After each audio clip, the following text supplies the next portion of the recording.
नमस्कार, त्रिनेत्र चूरू अपडेट लेकर हाजिर हूं मैं विनीता शर्मा और आइए अब नजर डालते हैं आज की अपडेट्स पर। कृषि कानून के विरोध में देश भर में चलाए जा रहे रेल रोको आंदोलन के तहत आज जिले में भी किसानों के विभिन्न संगठनों ने रेल रोककर केंद्र सरकार द्वारा पारित कृषि विधेयकों का विरोध किया। इसी आंदोलन के अंतर्गत आज जिला मुख्यालय के अग्रसेन नगर फाटक के पास संयुक्त किसान मोर्चा के कार्यकर्ताओं ने किसान आंदोलन के समर्थन में व केंद्र सरकार द्वारा बनाए गए 3 कृषि कानूनों को वापस लेने की मांग को लेकर रेल रोकी।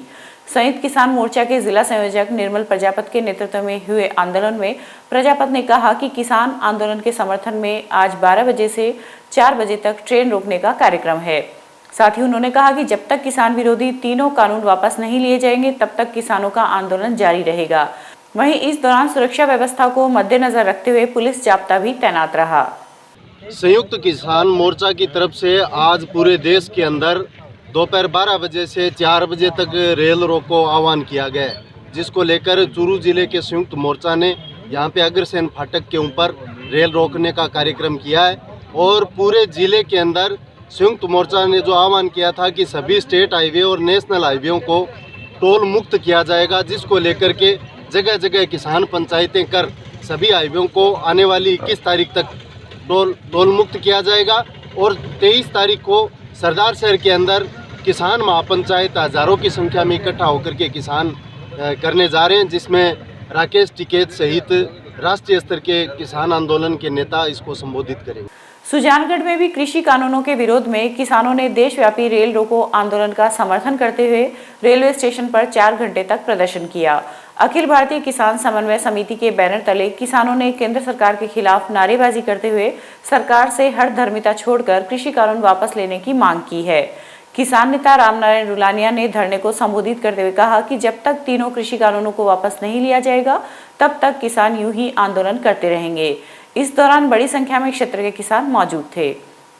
देशव्यापी आह्वान पर आज संयुक्त किसान मोर्चा द्वारा राष्ट्रव्यापी आह्वान किया गया था जो रेल रोको आंदोलन में, उसमें सुजानगढ़ तहसील के सामने 64 दिनों से जो धरना किसान संघर्ष समन्वय समिति का चल रहा है, उन सभी ने मिलकर के ये निर्णय लिया गया है कि राष्ट्रव्यापी आह्वान को सफल बनाने के लिए रेलवे स्टेशन पर रेल रोको आंदोलन को आज सफल किया जा रहा है।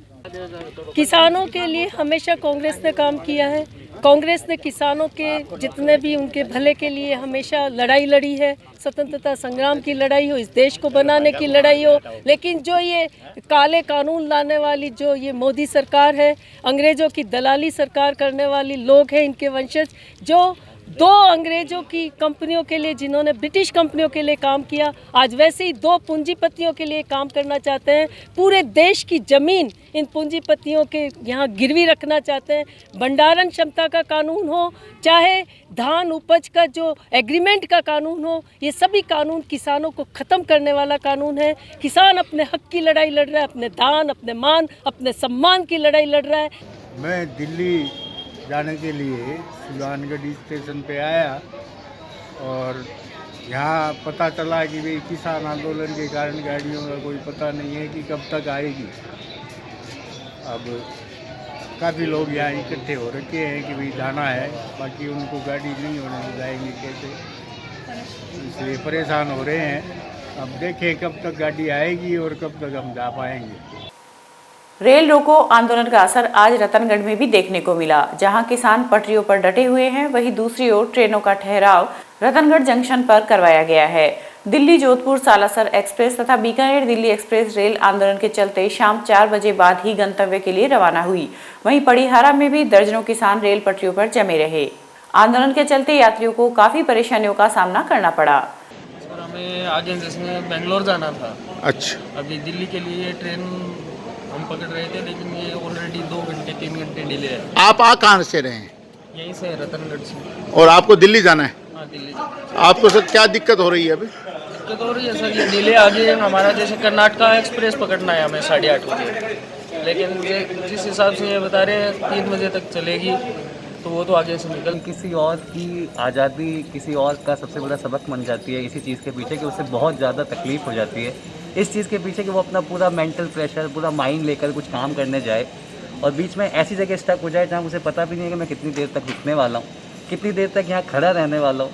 और मेरा काम आगे जाके मैं कैसे वापस से रीस्टार्ट करूँगा अपने घर से निकलने के बाद, तो बड़ी दिक्कत होती है, बहुत माइंड पजल हो जाता है। तो आई सीरियसली होप ये सारी की सारी सिचुएशन जल्दी क्लियर हो ताकि हर आदमी अपना काम अच्छे से कर सर, आपको पता है ये ट्रेन क्यों रोकी गई है सर? बिल्कुल, जिस तरीके से ये आंदोलन चल रहा है, मैं ये मानता हूँ कि आंदोलन अपनी जगह अच्छा है, पर सबका करियर भी अपनी जगह बहुत बड़ा एक अहम मुद्दा हो। अगर सरकार, मैं इस चीज़ पे कोई भी अपनी तरफ से टिप्पणी इसलिए नहीं देना चाहता क्योंकि सरकार का काम सरकार देख सकती है। हमें अपने काम के लिए अगर देरी होगी तो काफ़ी कुछ हमें भी झेलना पड़ेगा, सरकार को भी झेलना पड़ेगा, देश को भी झेलना पड़ेगा। जिला मुख्यालय पर आज कलेक्ट्रेट के सामने युवाओं ने सेना भर्ती की मांग को लेकर प्रदर्शन किया। इसके बाद भारतीय किसान यूनियन के नेतृत्व में राष्ट्रपति के नाम जिला कलेक्टर को ज्ञापन भी सौंपा।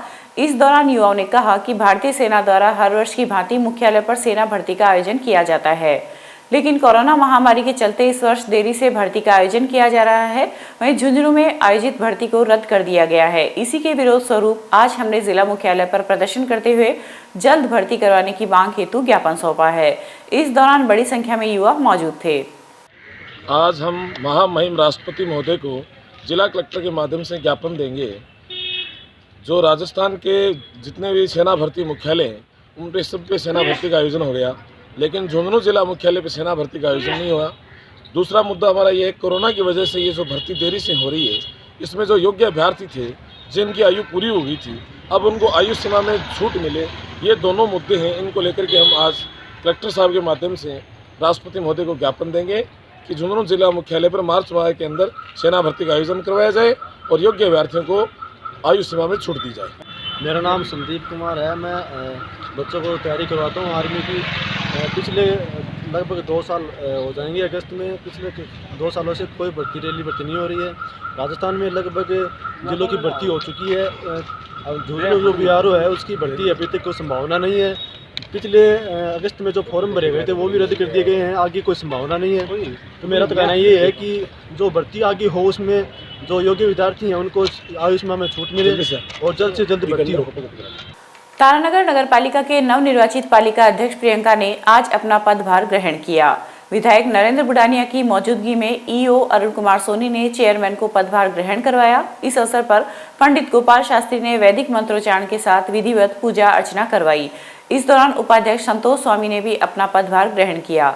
विधायक नरेंद्र बुडानिया के मुख्य अतिथि में शुरू हुए कार्यक्रम के विशिष्ट अतिथि प्रधान संजय कसवा, कांग्रेस जिला महासचिव अमित बुडानिया, उप प्रधान सुनीता सांकरोत थी। इस दौरान बुडानिया ने कहा कि नगरपालिका क्षेत्र में कांग्रेस का बोर्ड बनाना आम जन की जीत है, जिसमें लोगों के आशीर्वाद को विकास के साथ लौटाने का कार्य कांग्रेस करेगी। नगरपालिका क्षेत्र में प्रदेश सरकार के सहयोग से विकास की नई इबादत लिखी जाएगी। इस अवसर पर कांग्रेस के सभी प्रत्याशियों का माल्यार्पण कर स्वागत किया गया। इस मौके पर पूर्व पालिका अध्यक्ष जसवंत स्वामी, पूर्व पालिका अध्यक्ष याकूब खां तेली, जिला परिषद सदस्य विमला कालवा आदि मौजूद थे। कि मेरे चुनाव में जो कमी रही थी वो इस चुनाव में पूरी करेगी जनता, और वो करके दिखाया। मैं परसों मुख्यमंत्री जी के साथ बैठा था उनके निवास पर। कई और भी मंत्री थे, विधायक थे वहां मौजूद। हम चाय पी रहे थे तो चर्चा चली नगर पालिका के चुनाव की, प्रधान के चुनाव की। तो मैं सुन रहा था, हमारी इतनी नगर पालिकाएं बन गई, हमारी इतनी पंचायत समिति बन गई। तो सबके सुनने के बाद मैंने उनसे एक निवेदन जरूर किया कि आप उन नगर पालिकाओं को भी छांटिए जहां जनता ने स्पष्ट बहुमत देने के बजाय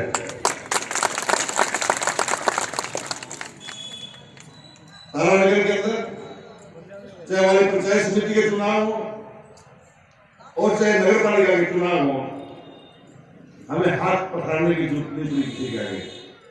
चूरू की राजकीय बागला उच्च माध्यमिक विद्यालय में मुख्य ब्लॉक शिक्षा अधिकारी समग्र शिक्षा कार्यालय ब्लॉक चूरू द्वारा आयोजित 10 दिवसीय आत्मरक्षा प्रशिक्षण शिविर में आज संभागियों ने आत्मरक्षा का प्रशिक्षण प्राप्त किया। वहीं विशेष सत्र के दौरान त्रिनेत्र योग धाम के डायरेक्टर डॉक्टर मनोज योगाचार्य ने उपस्थित संभागियों को योग व प्राणायाम की विभिन्न मुद्राओं के माध्यम से स्वस्थ रहने के गुर बताए। साथ ही इस दौरान उन्होंने जैविक आहार को जीवन में अपनाने की सलाह दी। चलता हुआ महसूस होगा आपको, थोड़ी देर में आपको ऐसे लगेगा जैसे घुटने में किसी ने कुछ ताना, कुछ खिंचाव किया, ऐसा महसूस। सिंपल सी क्रिया है जिसको पैरों में सुन्न रहती है, उनके लिए भी बढ़िया है। जिनके पैर के घुटने के पीछे की नसें ये टाइट हो जाती है, इसकी वजह से खड़ा नहीं रहा जाता, उनके लिए भी बढ़िया है। जिनके पेट में गैस रहती है उनकी पिंडलियां टाइट रहती है पत्थर की तरह, ये पिंडलियां ना ये जिनकी टाइट है, मान के चलो ये सेकंड हार्ट है हमारी बॉडी का, मतलब एक हार्ट तो यहाँ है, एक हार्ट ये है, अगर ये टाइट है ना ये दर्द आवेगा ही आवेगा। ये मान लो वो ढकड़ो है बस अठू फाटना हो, जिसको अठे ढकड़ो टाइट है इसको मतलब भी शरीर में वायु को ढोल भरियो तो देख लो टाइट तो बनी है, ऐसे टाइट है तो भी कोई इलाज के देखो इलाज है पैर के जो बीच में एक नस जाती है उस नस को अंगूठे से ऐसे एक अंगूठा बीच में फिर सेकंड नीचे फिर नीचे फिर नीचे ऐसे प्रेशर करते हैं, ऐसे इस तरीके से ऊपर नीचे खुद का पग खुद ही दबाओ।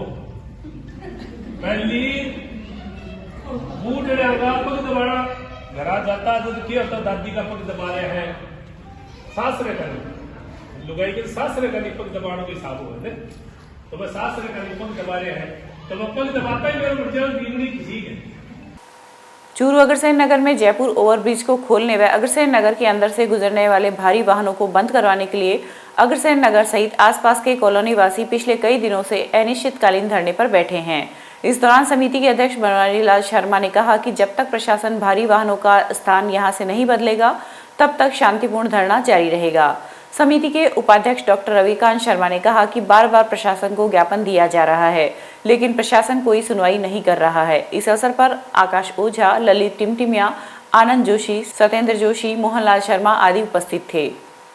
ये आरओबी जयपुर रोड पे जो बनाया हुआ है 3 साल से बंद है, ये कौन चालू करेगा, कितनी इसकी मरम्मत है, कब तक होगा? 3 साल इंतजार करते हुए भारी मात्रा में हम कई बार जा के मिले आए, प्रशासन से मिले जाके ज्ञापन दे दिया कि भाई कब करोगे इसको। यहाँ से ये निवास 5 इसमें 800-900 घर हैं कम से कम अग्रसेन में, और भारी वाहन जितने चलते हैं कि छोटे बच्चे बाहर निकलना मुश्किल है। 5-7 बार तो यहाँ इतने भयंकर एक्सीडेंट हो गए कि मौत होगी 5-6 तो।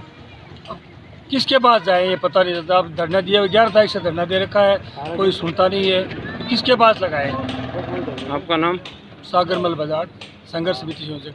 जयपुर की तरफ का आरओबी भारी वाहनों के लिए बंद होने के कारण जयपुर जाने वाले सभी वाहन अग्रसेन नगर होकर जाते हैं। अग्रसेन नगर आवासीय कॉलोनी है, लेकिन जब भारी वाहन बस, रोडवेज और बड़े वाहन जब निकलते हैं तो यातायात के नियमों का कोई ध्यान नहीं रखते हैं, एक दूसरे से आगे निकलने की कोशिश करते हैं और इसमें कई बार दुर्घटना भी हुई है। प्रशासन को हमने कई बार ये चेता दिया, ज्ञापन भी दिया, और अब पिछले 11 तारीख से हम धरने पर बैठे हैं और बार बार कलेक्टर साहब से मिल रहे हैं, प्रशासन से मिल रहे हैं, लेकिन हमारी बात कोई सुन नहीं रहा है। हो सकता है कि हमारे धरना देने से प्रशासन का कोई फ़र्क नहीं पड़ रहा है, तो मुझे ऐसा लग रहा है कि मजबूर होकर के हमें कोई आमरण अनशन या क्रमिक अनशन का निर्णय लेना पड़ेगा। आपका नाम? ओम प्रकाश तंवर। रतनगढ़ उपखंड अधिकारी रामोतार कुमावत का उप महानिरीक्षक सीकर व्रत पद पर पदोन्नति होने पर आज एसडीएम व तहसील कार्यालय के अधिकारियों व कर्मचारियों के द्वारा अभिनंदन किया गया। इस दौरान एसडीएम ने उपस्थित लोगों से अपने अनुभव साझा किए। इस अवसर पर तहसीलदार धीरज झाझड़िया, नायब तहसीलदार प्रवीण कुमार व सुभाष कुल्हेरी, सहायक प्रशासनिक अधिकारी देवानंद पीपल व व्याख्याता पवन जोशी सहित कई कर्मचारी उपस्थित थे। रतनगढ़ के वार्ड संख्या 5 व 6 में गंदे पानी की निकासी की समस्या को लेकर पार्षद निखिल इंदौरिया ने चेयरमैन अर्चना सारस्वत व पालिका अधिकारियों को अवगत करवाया। गुरुवार को पार्षद इंदौरिया ने पालिका अध्यक्ष सारस्वत एवं एक्सएन पूर्णिमा यादव को मौके पर बुलाकर समस्या दिखाई। इस दौरान काफी संख्या में वार्डवासी भी एकत्रित हो गए। वहीं चेयरमैन ने शीघ्र ही समस्या का समाधान करवाने का आश्वासन दिया। अब वक्त हो चुका है एक अंतराल का। श्री दादू दयाल सैंडस्टोन हमारे यहाँ पर करौली, धौलपुर, बंसी, पहाड़पुर के पत्थरों पर कुशल कारीगरों के द्वारा नक्काशी व खुदाई का कार्य किया जाता है। अगर आपको अपने घर, फार्म हाउस, मंदिर की सजावट हेतु पत्थर की जाली, खूबसूरत फंवारे, सुंदर झरने, झरोखे, गमले, शेर, हाथी, घोड़े, मूर्ति, भव्य चौखट, लैंप, सोफा सेट, छतरी, आकर्षक पिलर बनवाने हो तो संपर्क करें। Shri Dadudayal sandstone, T point, Sardarshahar road, Ratangarh. Proprietor Pappuram Saini, दोसावाले। अंतराल के बाद फिर से स्वागत है। सुजानगढ़ शहर के नयाबास मोहल्ले में एक मकान में गैस सिलेंडर में आग लगने से लाखों रुपए का नुकसान हो गया। गनीमत यह रही कि जान माल का कोई नुकसान नहीं हुआ। प्राप्त जानकारी के अनुसार नयाबास स्थित पारिक मंदिर रोड पर रामावतार सोनी के मकान में रामावतार की पत्नी ने गैस चूल्हा जलाने के लिए जैसे ही लाइटर जलाया, उसके साथ ही सिलेंडर ने आग पकड़ ली और देखते ही देखते आग पूरी रसोई में फैल गई। आग लगने से रसोई का सारा सामान जलकर खाक हो गया व रसोई की खिड़की दरवाजे जलकर राख हो गए। आगजनी की सूचना मिलने पर नगर परिषद से दमकल कर्मी मौके पर पहुंचे व आग पर काबू पाया। वहीं पुलिस थाने से sub inspector Indra Singh, constable Mahavir Prasad आदि भी मौके पर पहुंचे।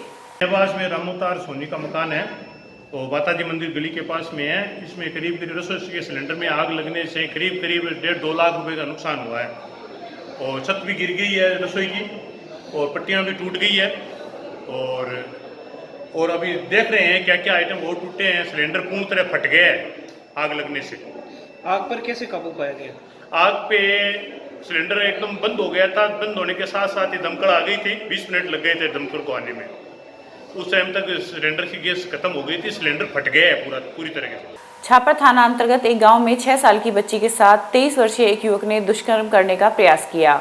डीवाईएसपी राम प्रताप बिश्नोई ने बताया कि पीड़ित बच्ची के पिता ने पुलिस को बताया कि उसकी बच्ची घर से किराना स्टोर की दुकान पर सामान लेने गई थी। वहां से वापस आते समय शराबी युवक ने उसकी बच्ची के साथ दुष्कर्म करने की कोशिश की। घटना के बाद सुजानगढ़ डीवाईएसपी राम प्रताप बिश्नोई छापर पहुंचे व घटना की जानकारी ली। वहीं आरोपी को गिरफ्तार कर चूरू पोक्सो कोर्ट में पेश किया गया, जहां से न्यायिक अभिरक्षा में भेज दिया गया है। कल दोपहर की घटना थी। गांव में इस तरह की वारदात हुई है जिसमें कल शाम को प्रकरण दर्ज हुआ है। बच्ची का मेडिकल करवा दिया और आरोपी को उसी समय मौके पे ही परिजनों ने पकड़ लिया था, जिसकी गिरफ्तारी हो चुकी है। आज उसको पोक्सो कोर्ट में पेश करके जेसीबी करवा दिया है। राजकीय जालान कॉलेज के विद्यार्थियों ने आज आयुक्त उच्च शिक्षा जयपुर के नाम प्राचार्य कल्याण सिंह चारण को ज्ञापन देकर मुख्यमंत्री छात्रवृत्ति योजना का लाभ प्रमोट सर्टिफिकेट के आधार पर देने की मांग की है। विद्यार्थियों द्वारा दिए गए ज्ञापन में उल्लेख किया गया है कि आयुक्तालय द्वारा जारी निर्देशों के अनुसार छात्रवृत्ति योजना का लाभ लेने के लिए अंक तालिका में प्राप्तांक होने आवश्यक है, जबकि कोरोना काल के दौरान सभी परीक्षाएं स्थगित हो गई थी तथा विद्यार्थियों को आगामी कक्षाओं में प्रमोट कर उन्हें प्रमोट सर्टिफिकेट प्रदान कर दिया। ऐसी स्थिति में विद्यार्थी प्राप्तांक वाली मार्कशीट कहां से लेकर आए? वहीं योजना का लाभ नहीं मिलने से हजारों विद्यार्थी काफी परेशान है। इस दौरान बड़ी संख्या में छात्र मौजूद थे।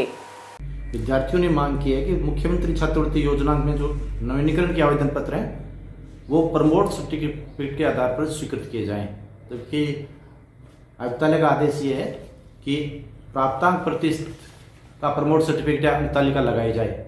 अभी कोरोना के अंदर जो परीक्षाएं हुई थी उन परीक्षाओं के लिए विद्यार्थियों को अगली कक्षा में प्रमोट कर दिया गया है और प्रमोट करने के बाद में उनको विश्वविद्यालय द्वारा प्रमोट सर्टिफिकेट तो जारी किया गया है, लेकिन प्रमोट सर्टिफिकेट में प्राप्तांक नहीं है। इस कारण से विद्यार्थियों को छात्रवृत्ति का पर्याप्त लाभ नहीं मिल पा रहा है। अभी विद्यार्थियों ने ज्ञापन दे करके और स्वयं उपस्थित होकर के ये मांग की है कि प्राप्तांक प्रतिशत के बिना जो प्रमोट सर्टिफिकेट है उसी के आधार पर विद्यार्थियों को मुख्यमंत्री छात्रवृत्ति का लाभ दिया जाए।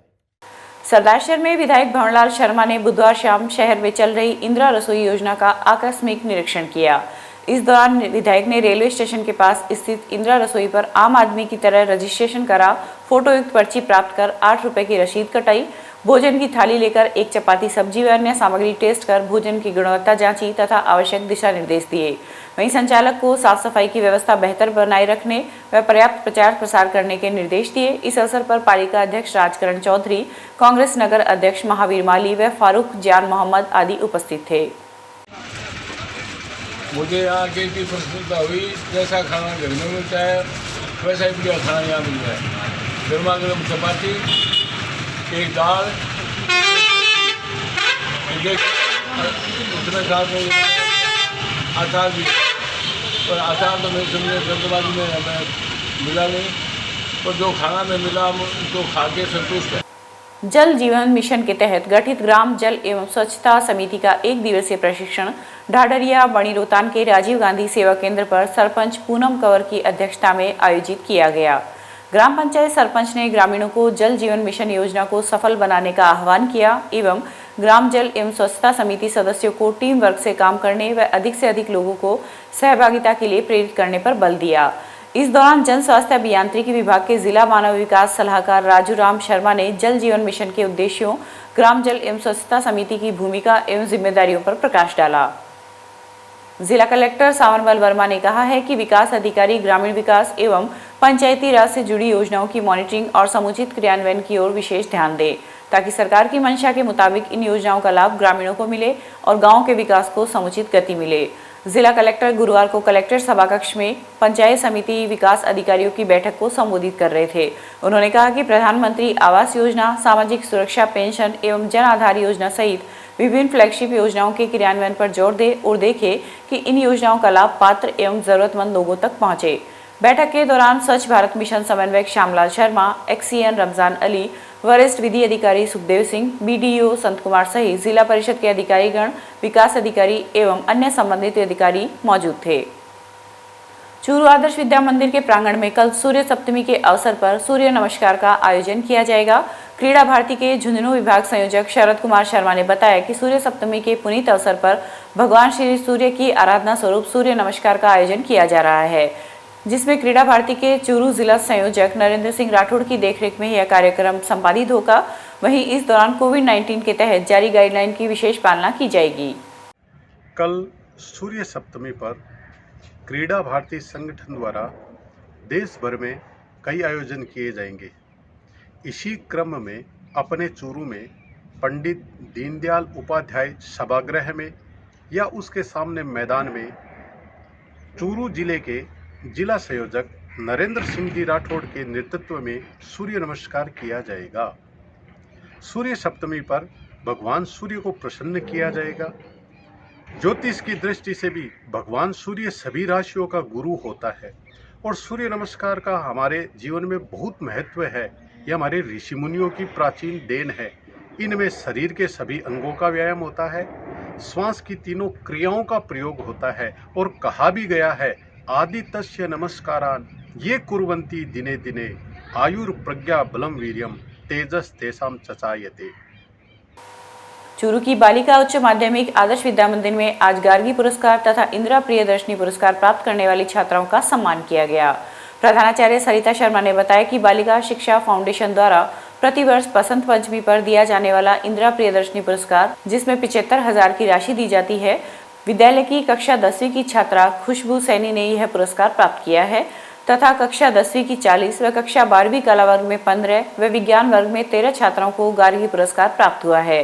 कार्यक्रम में आशा शर्मा, मीनू वर्मा, मोनिका जांगीड़, अरुणा पुजारी सहित विद्यालय स्टाफ उपस्थित था। आज विद्यालय में जो वर्ष 2019-20 में कक्षा 10वीं और द्वादशी की कुल 89 बहनों को गार्गी पुरस्कार प्राप्त हुआ, उनको सम्मानित किया गया। इसी क्रम में कक्षा 10वीं से 40 बहनें और द्वितीय किस्त वाली 21 बहनें और कक्षा द्वादशी की विज्ञान और कला वर्ग की और कुल 28 बहनों को सम्मानित किया गया। विद्यालय परिवार इनका हार्दिक अभिनंदन करता है और इन्हें भविष्य में इसी प्रकार से सफलता प्राप्त करने की शुभकामनाएं देती है। रतनगढ़ धानुका आदर्श विद्या मंदिर में भी आज अभिभावक संगोष्ठी का कार्यक्रम रखा गया, जिसमें मंचासीन अतिथियों द्वारा मां सरस्वती के समक्ष दीप प्रज्वलन कर कार्यक्रम का शुभारंभ किया गया। कार्यक्रम की अध्यक्षता वासुदेव चाकलान ने की। इस अवसर पर मुख्य वक्ता लक्ष्मण सिंह राठौड़ ने संस्कार व नई शिक्षा नीति तथा अभिभावकों का बालकों के विकास में भूमिका के बारे में जानकारी दी। इस अवसर पर कृष्ण स्वामी, नरेंद्र चौमाल, मुरलीधर प्रजापत सहित विद्यालय का समस्त स्टाफ मौजूद था। सरदार शहर में आज सरपंच फोरम के द्वारा उपखंड अधिकारी को ज्ञापन सौंपते हुए गत दिनों महिला प्रधान पर की गई अमर्यादित टिप्पणी को लेकर कार्रवाई की मांग की है। इस दौरान प्रतिनिधि मंडल के सदस्यों ने बताया कि अनिल शर्मा के द्वारा गत 14 फरवरी को सार्वजनिक मंच पर महिला प्रधान के ऊपर अमर्यादित टिप्पणी की थी, जिस पर कार्रवाई की मांग करते हुए आज ज्ञापन सौंपा है। 2 दिन पहले अनिल शर्मा ने प्रधान के खिलाफ जो अनर्गल बातें कही, उसको लेके सभी सरपंचों में, जनप्रतिनिधियों में, आम ग्रामीण जन में काफ़ी रोष है और हम सब चाहते हैं कि सरदार सर में ऐसे लोगों के खिलाफ कड़ी से कड़ी कार्रवाई हो। राम मंदिर भूमि तीर्थ क्षेत्र के विकास और राम मंदिर निर्माण के लिए रतनगढ़ में निधि समर्पण अभियान के अंतर्गत भामाशाहों के द्वारा निरंतर धन समर्पित किया जा रहा है। इसी के अंतर्गत आज स्वर्गीय रूपचंद चाकलान की स्मृति में उनके पुत्रों द्वारा 51,000 रुपए की निधि का समर्पण किया गया। इस अवसर पर मुरारी लाल पारिक, परमेश्वर आत्रेय, विशाखा जोशी सहित कई लोग उपस्थित थे। चूरू के अग्रसेन नगर में स्थित आंगनबाड़ी केंद्र में आज प्रांतीय नल मजदूर यूनियन इंटक के उपाध्यक्ष कमल कुमार वर्मा व इंटक के जिला उपाध्यक्ष प्रमोद कुमार शर्मा आदि ने केंद्र में बालिका आश्रय गृह की बालिकाओं को मास्क वितरित किए।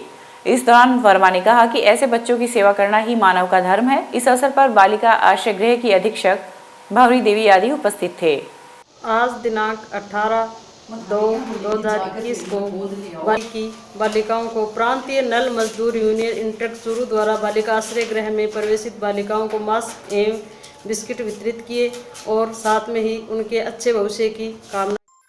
हजरत ख्वाजा मोइनुद्दीन चिश्ती के 809वें उर्स के मौके पर आज चूरू की खानकाह कादरी के पीर सैयद अबरार हुसैन कादरी की अगुवाई में दरगाह गरीब नवाज पर चादर व अकीदत के फूल पेश किए गए। इस मौके पर कादरी ने प्रदेश में अमन व भाईचारे की दुआ की। इस अवसर पर दरगाह के गद्दी नशीन पीर सैयद अबरार हुसैन कादरी का साफा बांधकर स्वागत किया गया। तमाम प्रदेशवासियों को 809वां उर्स सरकार गरीब नवाज मुबारक, बहुत बहुत मुबारकबाद। आज चूरू से खानकाह कादरिया की जानिब से सरकार गरीब नवाज में चादर पेश करने का मौका मिला और यहाँ पूरे चूरू और पूरे राजस्थान के लिए अमन शांति, भाईचारे की और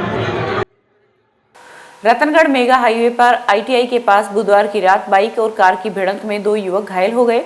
घायलों को निजी अस्पताल में भर्ती करवाया गया, जहां पर प्राथमिक उपचार के बाद दोनों को हायर सेंटर रेफर कर दिया गया। सूचना पर रतनगढ़ पुलिस मौके पर पहुंची तथा घटना की जानकारी ली।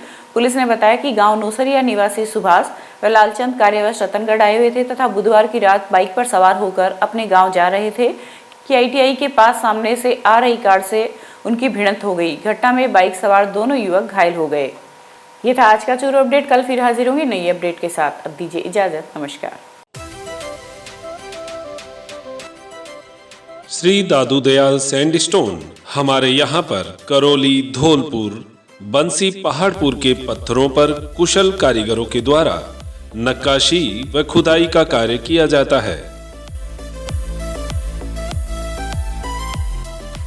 अगर आपको अपने घर, फार्म हाउस, मंदिर की सजावट हेतु पत्थर की जाली, खूबसूरत फंवारे, सुंदर झरने, झरोके, गमले, शेर, हाथी, घोड़े, मूर्ति, भव्य चौखट, लैंप, सोफा सेट, छतरी, आकर्षक पिलर बनवाने हो तो संपर्क करें श्री दादू Dayal sandstone, T point, Sardarshahar road, Ratangarh.